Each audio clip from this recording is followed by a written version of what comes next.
Muy buenas noches. Les saludamos con gusto en esta 19ª transmisión ordinaria de Diálogos por la Esperanza en esta segunda fase, con el tema importantísimo el día de hoy: infraestructura educativa y educación a través de medios digitales o de comunicación, sus desafíos en esta nueva normalidad. Es un gusto tener a dos grandes especialistas esta noche con nosotros. Hago llegar a ustedes, tanto a nuestros invitados como a nuestros televidentes, el saludo del señor Enrique Díaz Díaz, obispo de Irapuato y responsable de la Dimensión de Educación y Cultura de la Conferencia del Episcopado Mexicano. También del señor rector de la Universidad Vasco de Quiroga, el maestro José Antonio Herrera Jiménez. Saludo con gratitud y me permito presentar a nuestros invitados. En primer lugar, quisiera presentar al maestro Román Martínez Martínez. Es ingeniero en sistemas computacionales, maestro en ciencias computacionales y en tecnología educativa, y tiene estudios parciales de doctorado en innovación educativa también. Es profesor universitario desde 1987 en las áreas de ciencias computacionales, educación y salud. Por más de 20 años ha ocupado diversos puestos directivos en el Instituto Tecnológico de Estudios Superiores de Monterrey, incluyendo la Dirección de Operaciones del Hospital San José. Impulsor de la calidad y la innovación académica. Desde el 2012 ha liderado la transformación del modelo educativo con la iniciativa estratégica TEC 21. Actualmente es vicerrector de transformación educativa del Instituto Tecnológico de Estudios Superiores de Monterrey. Muchas gracias, maestro Román, por su disposición para acompañarnos. Bienvenido. Gracias, padre Eduardo. El agradecido soy yo. Un gusto estar con ustedes y un saludo a toda la audiencia. Muchas gracias, maestro. El licenciado Carlos Mancera Corcuera es economista por el Instituto Autónomo de México, el ITAM, en donde ha sido profesor de economía. En el sector financiero trabajó en el Citibank en Nueva York y Buenos Aires. Ocupó diversos cargos en dependencias de la Administración Pública Federal, entre otros, asesor del subsecretario de Planeación y Control Presupuestal en la Secretaría de Programación y Presupuesto, coordinador de asesores del secretario de Programación y Presupuesto y posteriormente del secretario de Educación Pública. Fue director adjunto de Política Científica y Tecnológica en el CONACYT y subsecretario de Planeación y Coordinación en la Secretaría de Educación Pública, cargo que ocupó desde 1994 hasta el mes de abril de 2001. Participó en el diseño, ejecución y seguimiento de múltiples programas y proyectos públicos relacionados con los cambios estructurales impulsados por el gobierno federal en la década de los 90. Tuvo un papel muy activo en la descentralización de la educación a los gobiernos estatales en 1992 y en múltiples proyectos que hasta el año 2000 conforman la política educativa. Presidió de manera honoraria, tal es el cargo, el Consejo Nacional de Participación Social en la Educación en el sexenio pasado. Allí estuvo en contacto y en diálogo con múltiples sectores de la educación. Desde mayo de 2001 trabaja en Valora Consultoría SC. En su calidad de socio de este despacho, ha coordinado proyectos educativos con dependencias y entidades federativas, autoridades educativas estatales, instituciones educativas, empresas en México y el extranjero, organizaciones filantrópicas y organismos internacionales.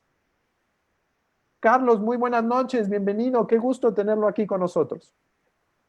Es un gusto, Eduardo. Muchas gracias por esta invitación. Me siento muy honrado de estar aquí con tu público y, por supuesto, con Román, quien es un gran experto en estos temas. Muchas gracias, licenciado Carlos Mancera. Es muy importante el tema de hoy, porque la infraestructura educativa, los medios que utilizamos para educar, manifiestan en gran parte nuestro compromiso. Ahí, en la infraestructura, en la inversión constante que hacemos por la mejora material continua, se manifiesta nuestro esfuerzo, se manifiesta, se hace concreto pues el interés que tenemos nosotros en la educación. Pero además, los cómo determinan también los fondos. Y en este momento de pandemia, en donde tenemos muy pocos recursos, tenemos que reflexionar muchísimo en cómo aprovechar los recursos para educar más y mejor en este tiempo de crisis. Le pido al licenciado Carlos Mancera Corcuera que pueda iniciar su primera intervención. Lo escuchamos.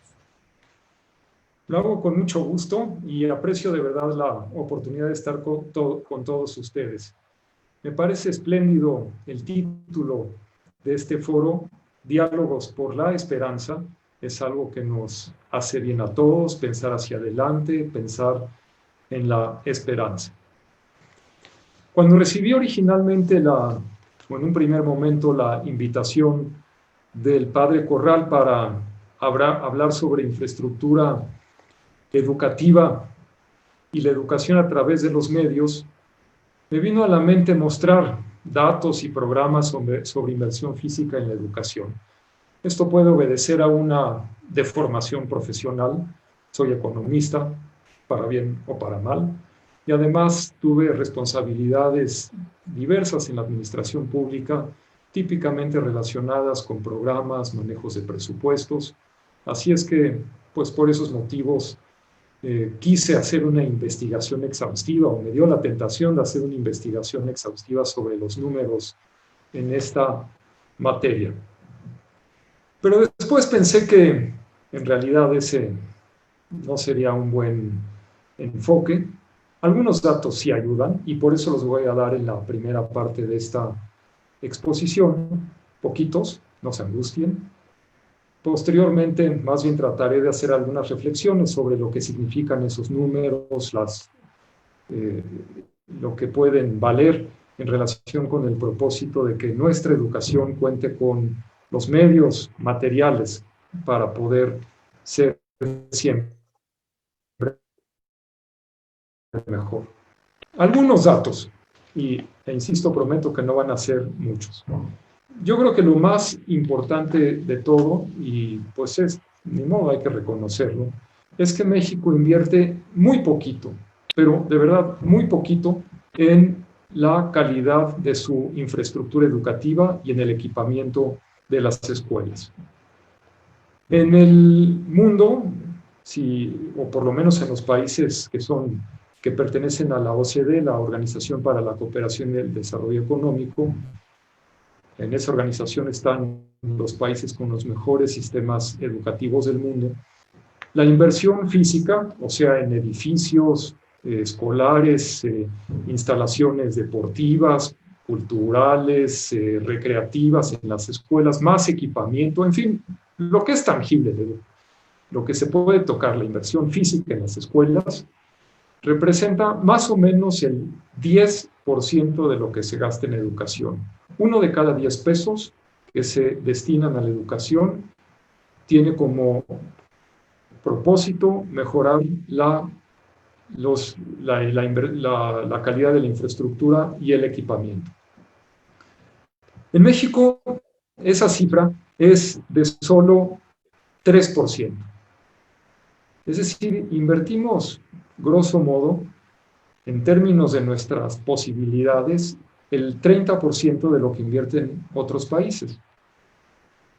La razón es que en México hay una estructura de la educación que tiende a favorecer las negociaciones laborales. Hay un sindicato muy poderoso en la educación básica y en consecuencia los recursos públicos de que se dispone se suelen destinar a poder dar satisfacción a las demandas laborales. Está muy bien, todos estamos de acuerdo en que los maestros deben estar mejor retribuidos. Los maestros son lo más importante que hay en la educación, pero no podemos dejar de lado la infraestructura ni el equipamiento educativos. Eso es absolutamente esencial para poder contar con un sistema educativo que funcione adecuadamente. Como los recursos son tan limitados, para inversión y equipamiento en tecnologías de la educación básica, en el presupuesto federal, el gasto previsto para 2020 es igual literalmente a cero. No hay un solo peso o prácticamente ningún peso en el presupuesto federal para la infraestructura y la calidad de la educación. Así es que pues esto nos impone a todos un reto mayúsculo. Es muy difícil mejorar la calidad de la educación, satisfacer expectativas si no se cuenta con estos medios materiales.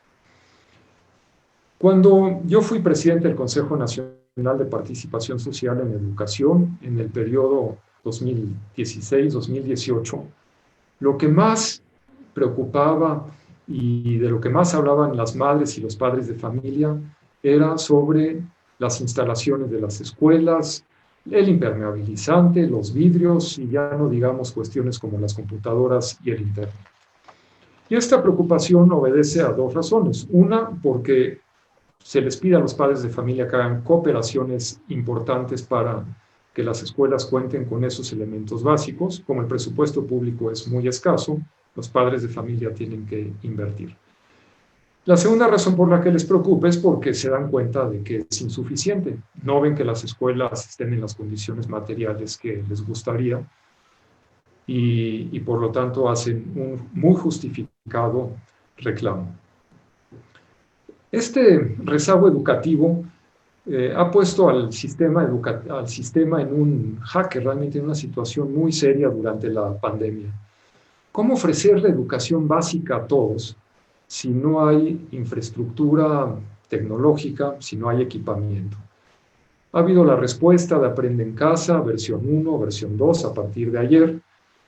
Eso está bien, es mejor eso que nada, pero pues ciertamente hay cuestionamientos muy abundantes y muy serios sobre el verdadero alcance que pueda tener una estrategia de enseñanza-aprendizaje basada en la televisión, en que la señal fluye en una dirección y en que es realmente difícil, muy difícil la mediación del maestro para poder apoyar a sus alumnos.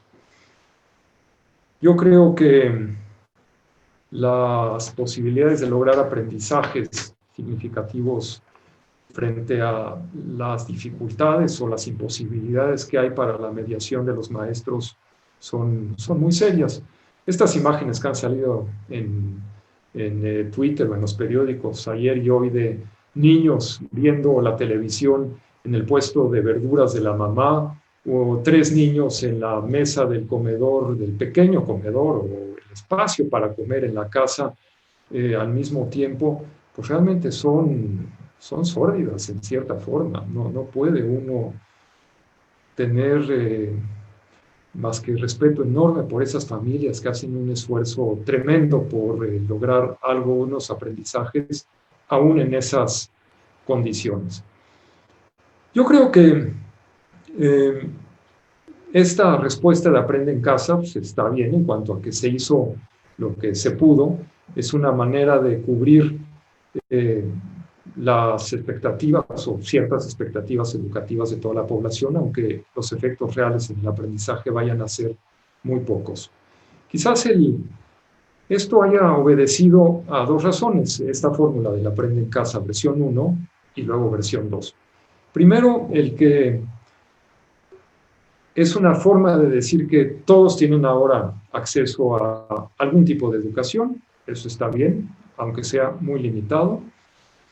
Pero también yo creo que responde a los reflejos del sistema educativo, de un sistema educativo nacional que es muy centralizador, que pretende controlarlo todo.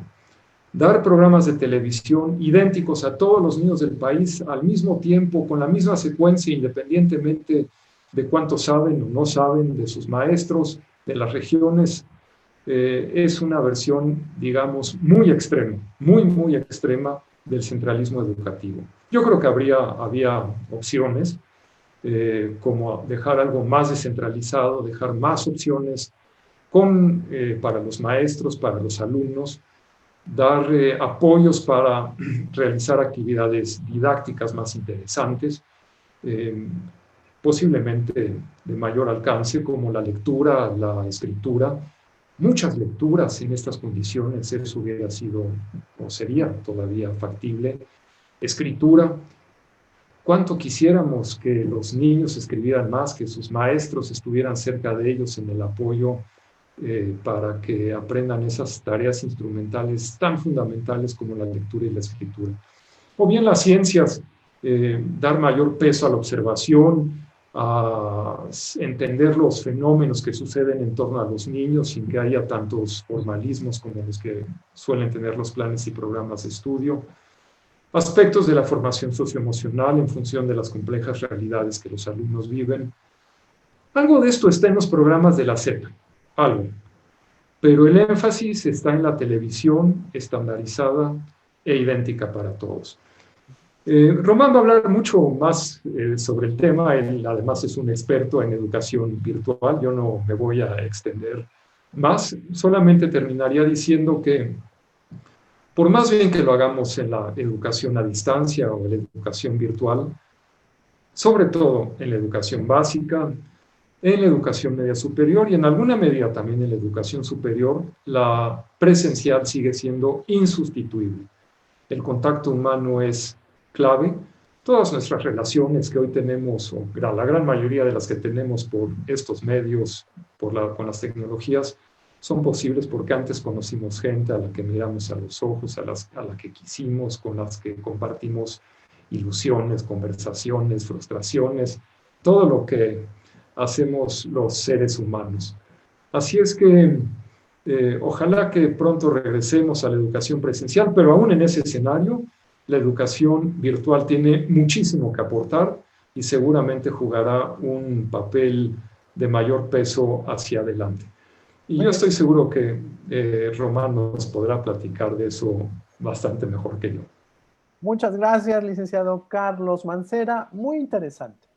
Estos datos que nos ha dado nos plantean el desafío de la corresponsabilidad.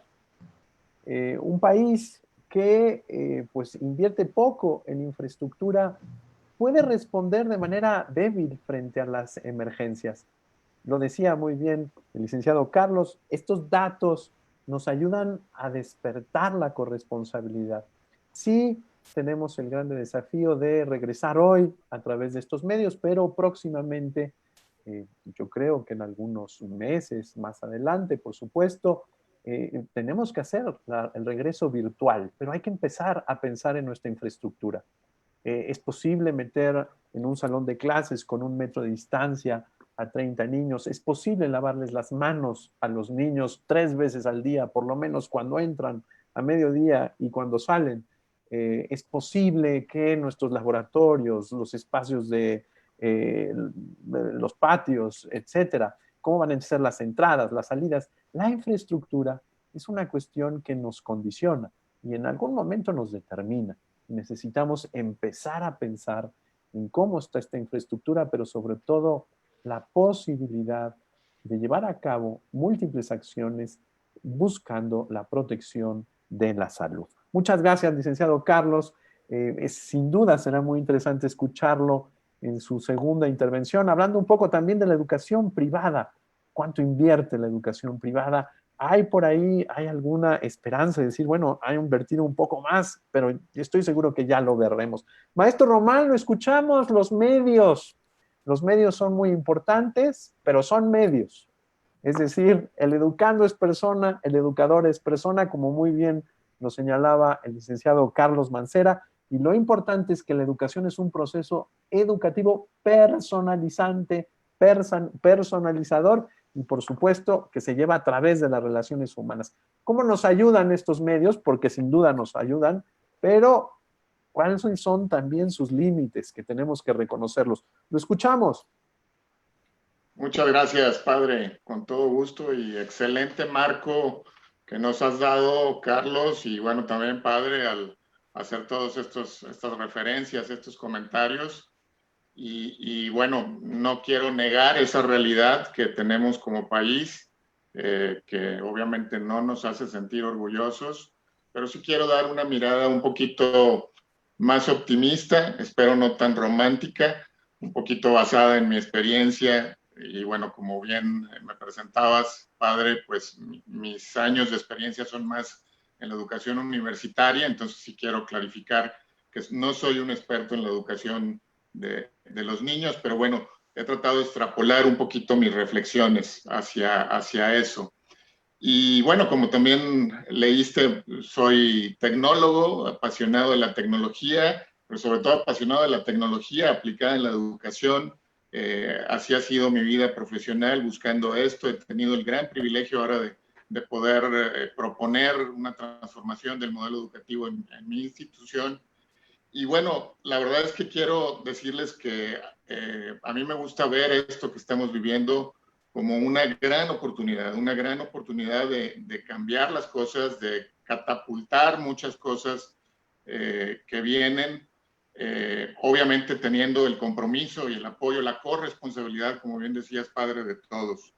Y aquí todos, pues me refiero no solo a las personas, sino a las instituciones y a nuestro gobierno. Fíjense que yo reflexionaba qué hubiera pasado si esta pandemia nos hubiera ocurrido hace 20 años, hace 30 o más años. Pues sin duda la estaríamos viviendo en muchas cosas igual, pero también en muchas cosas diferentes. Simplemente, bueno, un programa como este no pudiera estar siendo transmitido como hoy, ¿verdad? Hubiéramos tenido que tener un canal de televisión o una estación de radio para hacerlo. Bueno, sé que también se transmite por radio. Pero sin duda muchas de las acciones que han sido posibles hacer a nivel sociedad para poder sobrellevar pues, lo que nos ha obligado esta pandemia, este confinamiento, pues no pudieran estarse dando 20 o 30 o muchos más años atrás. Así que creo que somos bendecidos por tener el avance tecnológico que obviamente tenemos en nuestros días y que obviamente ha permitido estar cada vez más al alcance de más gente. Todavía hay una brecha grande por vencer, pero bueno, hay que seguir trabajando en esto. Y en mi reflexión alrededor de esto, veía cómo hay una paradoja en lo que estamos viviendo. Le llamo la paradoja de la aceleración-desaceleración, ¿sí? Porque por un lado el confinamiento, a quienes tenemos que respetar o hemos podido respetar estar más en casa, trabajar desde casa, estudiar desde casa, pues nos ha puesto un alto en la vida y nos ha enfrentado obviamente al empezar a valorar diferente las cosas simples, las cosas sencillas, las cosas que tenemos precisamente en nuestra casa, en nuestro hogar. Entonces, hay un regreso a lo básico, hay una desaceleración quizá en muchas cosas de nuestras vidas. Regresamos a estar más cerca de la familia, a estar en pequeños grupos, cuidándonos, protegiéndonos, obviamente saliendo solamente lo indispensable. Me imagino a lo mejor las tribus, los nómadas, hace miles de años con una vivencia así. Y obviamente pues la humanidad ha vivido muchos momentos donde a lo mejor esto en cierta medida nos ha detenido del consumismo y de una vida acelerada que llevábamos, ¿no? Pero por otro lado, aquí está la paradoja, pues ha habido una aceleración de toda la cuestión de la transformación digital. Obviamente ya teníamos en el medio muchísimas herramientas, muchísimos instrumentos, pero esta situación ha hecho que se aceleren no tanto esos medios, sino los procesos que están alrededor de esos medios, ¿no? Entonces, simplemente el poder trabajar desde casa, como quizá mucho es la realidad de muchos de los que están aquí en la audiencia, pues era inimaginable a lo mejor, o era muy pequeña la proporción de quien lo hacía antes de todo esto. Y ahora pues se han descubierto bondades. Pero bueno, todo esto está acelerando procesos de transformación con herramientas digitales en las organizaciones y en muchos lados. En la educación, ¿qué pasa? Pues creo que lo mismo. ¿Sí? Estamos regresando, por un lado, a lo básico, a reconocer que es lo más importante, al menos en la universidad. Ha habido reflexiones sobre precisamente los contenidos, cuáles son los esenciales, cuáles son los más relevantes para auténticamente poder formarlos ahora en estas circunstancias. Y por otro lado, pues obviamente la tecnología nos está provocando descubrir nuevas posibilidades. Algunas ya las conocíamos, pero a la hora que se viven de una manera más masiva, al menos en mi institución, pues vienen obviamente consecuencias de capitalización interesante y de esta digamos, industrialización del proceso educativo. Que bueno, en la paradoja lo que es común, y eso es con lo que quiero cerrar un poquito mi segmento de ahorita, es que pues estamos regresando a esa educación que es más personal, que es más en lo individual, que es más adaptativa, ¿verdad? En cuanto a las circunstancias propias de cada persona. Y al final de cuentas, pues hay un potencial ahí de humanizar más la educación con todo esto que nos está pasando, ¿no? Las tecnologías en esa aceleración, pues nos llevan a que se pueda acercar en forma específica lo que se necesita para el individuo, y por otro lado, la cercanía también en las familias, pues hace que haya una relación también más de mentoreo, de tutoreo, en donde obviamente las condiciones lo permitan, ¿no? Entonces tenemos en común esta oportunidad de la personalización, de la flexibilidad, de la adaptabilidad, ¿verdad? Que quizá vaya a ser un parteaguas en la historia de la educación en general en el mundo. Esto va a provocar cambios, creo yo, muy importantes y muy sustanciales para los próximos años. Pero bueno, pues seguiremos platicando de esto en el siguiente segmento. Muchas gracias, maestro Román. Licenciado Carlos Mancera, es muy interesante, pero el maestro Román nos ha dicho la realidad nos llegó, el cambio de época nos llegó.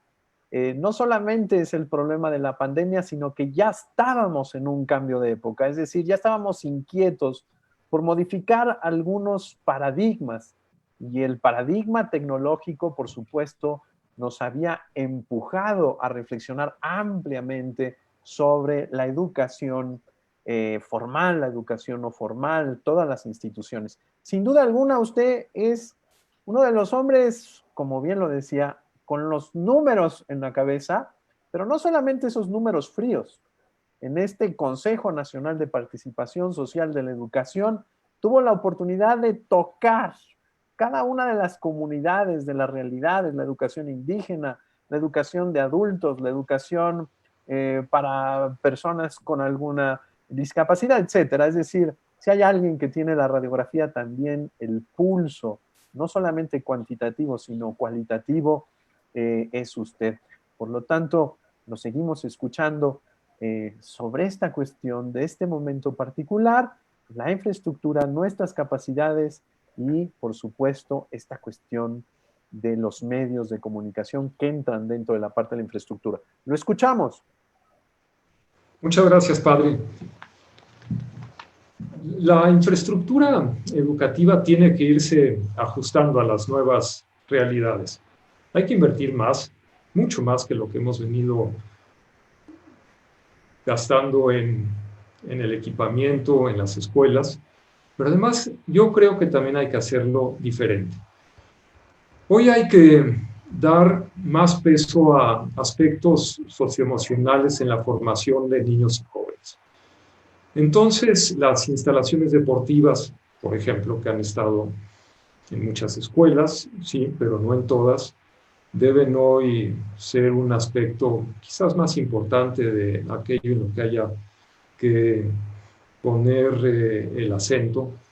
En el deporte las personas se recrean, aprenden muchas cosas que no se logran en las aulas, que no se logran en los libros, además de que por supuesto es muy bueno para su salud y la formación física, la educación, para estar en mejores condiciones de salud a lo largo de la vida. La cultura, igualmente, no solamente habría que dedicar algo de tiempo a ciertas actividades culturales, hay que hacerlo en las mejores condiciones posibles.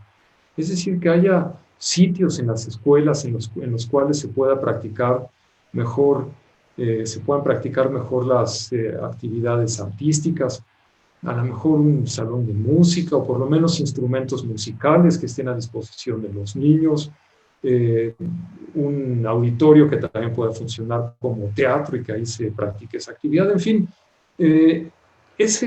son cosas clásicas, muy clásicas, pero al mismo tiempo se reconoce hoy más y más en la pedagogía el altísimo peso que pueden tener para la formación integral. También se da hoy más peso, mucho más que antes, a que hay ambientes verdes en los que se pueda apreciar por parte de niños y jóvenes el valor de un medio ambiente equilibrado, por lo menos con algunos árboles, sino con mucho más, no solamente concreto y paredes pintadas. Entonces, hay que pensar mucho más en cómo hacer bien esas inversiones. El agua potable, la disponibilidad de agua para beber, el problema de la obesidad que se relaciona pues con que en muchos casos los niños no encuentran agua bebible en sus escuelas, entonces llevan refrescos y eso no les hace bien. Hay que poner mucho acento, muchísima reflexión a cómo deben ser los espacios educativos de hoy para que respondan al tipo de requerimientos que la educación exige en lo personal, en lo social, por supuesto en lo académico, para que lo cumplamos con ese cometido de seres humanos íntegramente formados que van a enfrentar complejidades gigantescas en un mundo que se transforma a una gran velocidad. Ese sería mi comentario. Muchas gracias, licenciado Carlos. Me vino a la cabeza este comunicado de los obispos del episcopado mexicano que salió hace algunos días con relación a este nuevo ciclo escolar, en donde dicen los obispos de México es necesario poner en marcha el gran pacto educativo al cual el Papa Francisco nos convocó el año pasado, en el mes de septiembre, cuando la pandemia todavía no asomaba ni la nariz. Es curioso, pero urge este pacto educativo global. Urge volver a pensar cuáles son nuestras prioridades en la educación. ¿Cómo queremos la educación para el futuro? Y sin duda alguna, maestro Román, usted que es docente, que está muy cerca de los docentes, que le toca prácticamente ayudarle a los docentes a entrar en estas dinámicas de renovación, de aprendizaje continuo, pues tendrá algo que decirnos, porque el maestro es una figura esencial en la escuela. Es decir, en la institución de la escuela, que no es la única que educa, pero sí, por supuesto, la institución natural de la educación formal, el maestro juega un rol fundamental. Lo escuchamos, maestro Román. Gracias, Eduardo, y sin duda, ¿verdad? Esto que comentas para mí es la prioridad quizá mayor, sin dejar a un lado el tema de infraestructura que se necesita, ¿verdad? Y todo lo que se ha comentado y que Carlos nos remarca. Pero bueno, creo que en este espíritu de la transformación a la que nos invita toda esta contingencia y cómo las tecnologías pueden ser un aliado, de esa transformación en sí del proceso educativo completo, pues la clave está en que esa transformación empiece en nosotros como docentes. Aquí les hablo a los docentes que estén conectados y bueno, creo que todos llevamos algo en el espíritu, seamos o no profesores en lo específico. Al final siempre enseñamos a alguien, ¿verdad? Pero bueno, el que decide ser docente sin duda tiene una vocación que auténticamente es de servicio y yo he dicho siempre que nosotros los que amamos la docencia pues tomamos como ejemplos a esos buenos profesores que tuvimos en nuestra infancia, en nuestra juventud. También a los malos, ¿por qué no? Porque esos son los con los que no, como no queremos ser, ¿verdad? Pero bueno, estamos heredando un paradigma tradicional de educación y eso nos hace ser buenos maestros, sin duda, no tengo ni la menor duda. Pero el reto que tenemos ahorita es un reto muy especial porque implica auténticamente romper ese paradigma. Aceptar que tenemos que tener un rompimiento y que tenemos que ver precisamente cómo todos estos medios, toda esta tecnología nos provee una oportunidad de potencializar aún más el aprendizaje de lo que son nuestros estudiantes y de lo que es en sí el proceso educativo. Entonces, ahí es donde me refería hace rato que pues lo que se está viviendo ahorita, en esta aceleración de algunos de esos procesos, va a provocar pronto un punto de inflexión quizá en la historia de la educación de manera muy marcada. Así lo vemos, al menos en la educación universitaria. Muy probablemente esto permee obviamente hacia la educación básica, esencial, también en los próximos años, ¿no? Y en la transformación del docente lo que yo veo principal es que pues tenemos que aprender una cosa que es media curiosa y que es medio también paradójica. Tenemos que aprender a desaprender. Tenemos que desaprender precisamente todo eso que sabemos que lo hacemos muy bien porque venimos de esa influencia, esa herencia y que bueno, al atrevernos a aprender obviamente cosas nuevas, desaprendiendo las cosas buenas que hacemos, pues es donde viene esa potencialización que hablo, ¿no? Y todo bajo el marco, insisto, de esa desindustrialización de la educación, ¿verdad? Porque venimos de un modelo por muchos cientos de años, ¿verdad?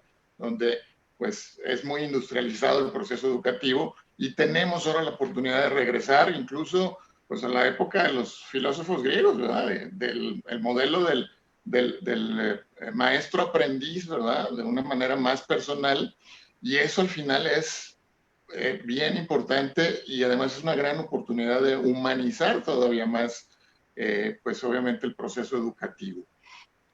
Sin duda hay muchas pedagogías, hay muchas pues didácticas maravillosas que incluso ya muchas escuelas han usado por años. No todas son popularizadas y no todas son basadas en tecnología y no quiero decir que la tecnología sea la clave, sino que el fondo está realmente en los procesos, pero cuando la tecnología te hace ser más productivo, cuando la tecnología te permite ser más efectivo en ese proceso educativo, pues qué maravilloso, y es ahí donde muchas de esas pedagogías constructivistas pues se vuelven aún más poderosas, ¿no? Sin duda los medios, la clave aquí con todo esto está para esa personalización, para esa flexibilidad, para esa adaptabilidad en la interacción personal. Entonces, cuando un medio es unidireccional, pues estamos perdidos. Desafortunadamente, como ya decía Carlos, pues es nuestra realidad ahorita con lo que se ha proveído en nuestro país para nuestros niños. Pero bueno, incluso la televisión ya es digital, ya pudiera haber oportunidades de hacer algunas cosas de interacción y creativamente se pueden lograr muchísimas cosas, ¿no? Pero el secreto está en romper esa unidireccionalidad de los medios para que haya esa interacción y se vuelvan bidireccionales, ¿no? Y bueno, en eso está también el reconocer de que los docentes, los maestros, ya no somos los sabios, los únicos conocedores de todo, sino que precisamente se ha democratizado el conocimiento que está al alcance más fácil de todos y que en esos medios interactivos es como podemos llegar y el docente se vuelve entonces un mediador, un facilitador, un guía, un auténtico tutor en esa relación mentor-aprendiz, ¿no? Entonces tenemos grandes oportunidades, hay muchísimas técnicas que ya se empiezan a ver, a raíz de esta pandemia se están también acelerando, conceptos como el aula invertida, como el Mastery Learning, que es un concepto de romper con el paradigma que un examen se presenta una vez y lo que sacaste esa es tu calificación, ¿verdad? Sino precisamente estar a prueba y error, aprendiendo, construyendo, y ya no importa, sino la motivación es llegar a ese 100. El mezclar, obviamente, los juegos en la educación es muy estimulante y todo eso, pues la tecnología ahora nos facilita mucho, ¿verdad? Entonces, pues, un poco por ahí mi reflexión de realmente las oportunidades que vienen en la transformación, insisto, personal, que puede provocar, obviamente, una transformación, ¿por qué no?, grupal, institucional, y podemos mover al mundo si queremos, ¿verdad? Muchas gracias, maestro Román. Efectivamente, la corresponsabilidad nos lleva a buscar creativamente las formas y los cómo. Vicky Gutiérrez, por ejemplo, nos dice, hay familias que no tienen televisión, los maestros se están comunicando por el celular, graban un audio con la tarea y con alguna lección y la transmiten por WhatsApp a los papás para que la pasen a sus hijos. No todos tienen acceso a redes. Les pido que podamos ser más aterrizados. Eder 10 nos dice, ¿cómo se va a integrar el alumno que no tiene internet? Miguel Ángel Hernández felicita el programa. Dice, es muy importante aprovechar la tecnología aplicada a la educación en estos tiempos de confinamiento. Felicidades. Reina Bustamante nos saluda. Cleotilde Cruz también nos saluda. Pancho y Clary Bolívar también nos saludan. Jesús Trejo también nos felicita. Florecita Sánchez también. Teresita dice buenas noches y felicidades. Es muy interesante, pero hoy en la mañana no puedo quitarme de la cabeza un párroco que está allá por el sur de Veracruz, se llama Crispín, muy valioso, sacaba en su estado del celular, ¿no? Todos aquellos que necesiten imprimir copias en la parroquia lo pueden hacer. Todos aquellos que necesitan televisión, aquí hay varias, ya las conseguimos, aquí se pueden conectar. Todos aquellos que necesiten red de internet, aquí se pueden conectar. La verdad es que necesitamos ser corresponsables, necesitamos ser generosos, necesitamos entender lo que hay en cada una de nuestras localidades, pero el factor fundamental, ustedes ya lo han señalado, es una creatividad generosa. Es decir, no esperar que la solución nos venga de arriba, de abajo, de al lado o de abajo, no, sino ser capaces y ser corresponsables de la educación en nuestra comunidad, en nuestras familias y, por supuesto, en nuestra comunidad educativa de manera muy concreta. Tenemos un comentario también muy interesante. Evidentemente es un maestro, nos dice de manera pues muy puntual, ¿verdad? Excelente programa, muchas felicidades. Uno de los grandes problemas de la infraestructura es la enorme desigualdad que existe en los planteles de los diversos subsistemas y niveles educativos que inciden en el proceso formativo. No obstante ello, nada suple la mejor enseñanza que docentes bien formados, capacitados y entregados a sus estudiantes y alumnos dispuestos al encuentro del proceso de aprendizaje, enseñanza-aprendizaje. Agradecemos mucho su comentario, querido doctor Roberto Mantilla Sagún. Pasamos a las conclusiones, el tiempo se nos ha venido encima. Licenciado Carlos, lo escuchamos atentamente. Muchas gracias, Eduardo. Bueno, el doctor Mantilla lo dice muy bien. Los maestros son realmente fundamentales en todo este proceso. Han estado sometidos a una exigencia inaudita. Les llegó de la nada. Han tenido que resolver situaciones complejísimas, con frecuencia, con recursos muy escasos. En la primera pregunta o en el primer comentario que nos leyó el padre Corral, Se decía del WhatsApp como el medio de comunicación más utilizado entre maestros y alumnos. Yo he visto varias encuestas que dicen exactamente eso. Imaginémonos lo duro, la dificultad que tiene un maestro para poder mantener el ritmo de trabajo con sus alumnos utilizando esa tecnología preponderantemente. Los libros de texto gratuitos en la primaria están concebidos como medios para hacer o como apoyos para realizar actividades en el aula, no son libros que tengan contenidos esencialmente. Entonces, pasar de la situación presencial a distancia, en que los libros de texto no tienen o no están concebidos para una circunstancia de esta naturaleza, con el solo instrumento de WhatsApp en muchos casos, y en otras comunidades, muchas ni siquiera eso, es un reto mayúsculo. Hay maestros en comunidades rurales que aún en medio de la pandemia se organizan para ir los lunes o los martes, un día a la semana, a la plaza del pueblo y ahí reunir a sus alumnos, darles las tareas, estar cerca de ellos, acompañarlos, dar aliento a las familias. Son cosas increíblemente admirables que a mí y estoy seguro que a todos nos inspiran de una manera profunda y que nos sirven como ejemplo del compromiso y la solidaridad que debe ser despertado por la circunstancia tan especial en que nos encontramos. ¿Cuántas madres de familia, sobre todo madres, algunos padres también, sin quitarles mérito, pero sobre todo madres de familia, no han tenido que dedicar tiempo en abundancia, a veces trabajando al mismo tiempo, a distancia, o a veces haciendo 4 tareas al mismo tiempo para que sus hijos estén concentrados en lo posible en las tareas escolares, explicando conceptos o simplemente logrando que haya atención, concentración, la disciplina indispensable que requiere todo proceso de aprendizaje. Eso exige paciencia, tenacidad, creatividad. Estamos pasando por una situación inédita en todos sentidos, pero también una oportunidad de aprendizaje colectivo, de solidaridad entre grupos sociales que debemos capitalizar. Los maestros, las maestras han hecho algo increíblemente valioso. Las madres de familia, sin demérito de los padres, también han puesto el alma en este ejercicio, más lo que nos falta.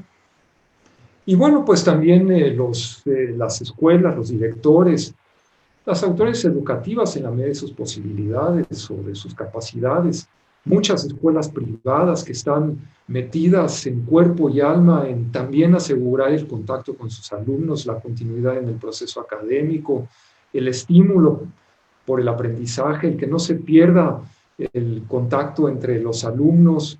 Se dice fácil, pero qué situación tan exigente. Y bueno, pensemos que en esa exigencia, en las familias, con los maestros, en la sociedad, también encontramos una oportunidad extraordinaria. Quizás no la hubiéramos tenido en otras condiciones porque nadie de nosotros lo hubiera aceptado, ni hubiera querido someterse a esa prueba voluntariamente. Pero bueno, ya que nos cayó ese chahuizcle, aprovechemos la circunstancia para sacar lo mejor posible. No hay mal que por bien no venga, como muy bien dice el refrán. Muchas gracias, licenciado Carlos Mancera. Un comentario que estoy seguro que nos desata distintas reflexiones. Yo, por lo menos, escuchándolo usted, deseo que estas fiestas patrias los podamos celebrar de una manera muy proactiva, que susciten la corresponsabilidad, esos encuentros, esas búsquedas. Dios quiera que aprovechemos estos momentos. Muchas gracias, licenciado Carlos Mancera, por su presencia, por su palabra. Maestro Román, lo escuchamos con atención. Gracias, padre. Y bueno, pues hago eco de las conclusiones, las reflexiones de Carlos, sin duda, y también de las tuyas, padre Eduardo, porque bueno, creo que el resumen que dijiste de la corresponsabilidad, pero también me gustó mucho esto de la creatividad generosa, ¿no? Y y dirijo mi mensaje pues precisamente a la audiencia que son docentes, todos aquellos que sean docentes se han convertido realmente en héroes ante toda esta circunstancia e invitarlos a que sean pues optimistas en el contexto que cada uno le toque vivir, ¿no?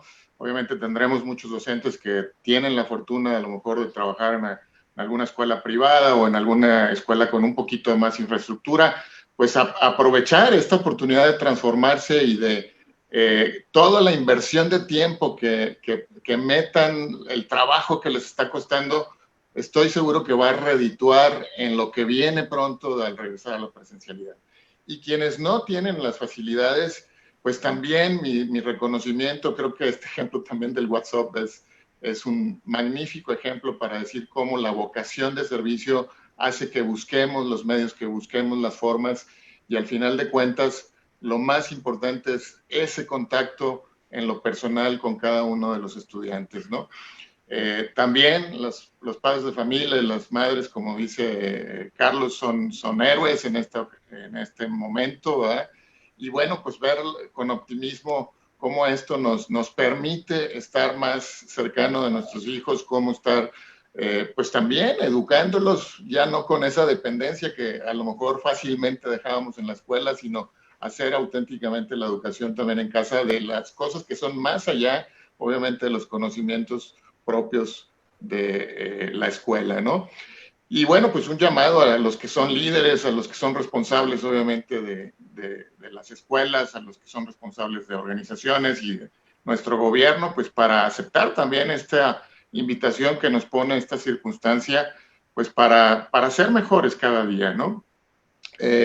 Está este estigma, ¿no? De que la tecnología es fría y que, bueno, pues sí, la sensación ahorita de que estamos a distancia no es lo mismo, no hay, hay cierta frialdad, pero la verdad es que, bueno, extrañamos el contacto físico, extrañamos el abrazo, extrañamos el estar aquí cerquita, ¿verdad? El calor cerca, pero la verdad es que la tecnología no nos impide tener el contacto, diría yo, emocional, ¿no? Entonces, una invitación a que eso no está prohibido, ¿verdad? Y bueno, el vernos de cerca también por medio de esta cámara, el vernos los ojos, el poder transmitir lo que sentimos es muy, muy importante para quien tenemos los medios.